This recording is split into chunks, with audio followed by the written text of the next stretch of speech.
Well, I immediately want to go to the hottest team in the NHL, and I'm sorry, Chad, they beat your Maple Leafs the other night, but it's the Edmonton Oilers. And, you know, after what was a disastrous start to the season, Jay Woodcroft gets let go, Chris Knobloch comes in. They get that new coach bump, but it was kind of short-lived, and it's like, oh, great, you know, the same problems are back or whatever. There was definitely concern, no doubt. And a lot of us were being very critical of Ken Holland and the way this roster has been constructed and yada, yada, yada. But man, I think we just knew like that this team is too good to not suck. And, you know, or that this team is too good to be bad and to not be a playoff team and ultimately a Stanley Cup contender. Stuart Skinner becomes the guy between the pipes. You know, the defense improves with, you know, with Bouchard and Ekholm and McDavid just was not himself at the start of the year. He was not healthy. They've got Draisaitl, Nuge, Kane, Zach Hyman, who's on pace for 55 goals. That's got to hurt a little bit, losing that guy, I'm sorry to say. Kidding. But this team is just too good, man. They've won 11 in a row now, absolutely going, and they are still a Stanley Cup contender in my eyes. It goes to show that Connor McDavid should win the Hart Trophy every single year. Every single year. Out of the gate, he was about a point per game for 15 games. And the team was terrible.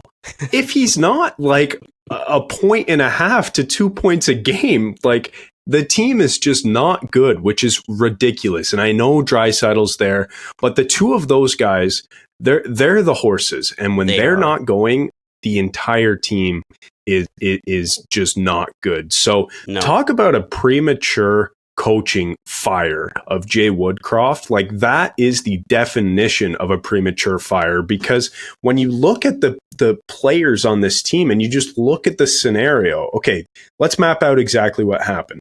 McDavid wasn't going, Draisaitl wasn't going, and you weren't getting a save. All three of those things are not sustainable.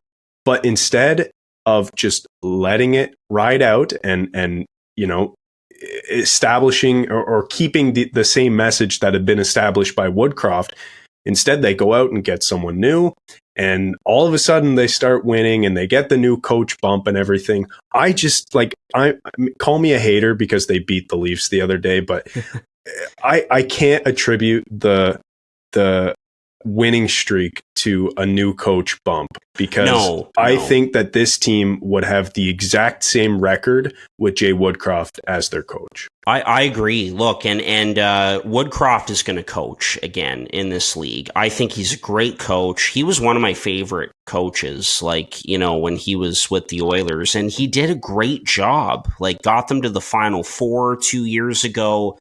Had an amazing record, and he really got a raw deal there. But I think the other factor was that this team is now Jeff Jackson's, you know, McDavid's former agent. He's now the CEO.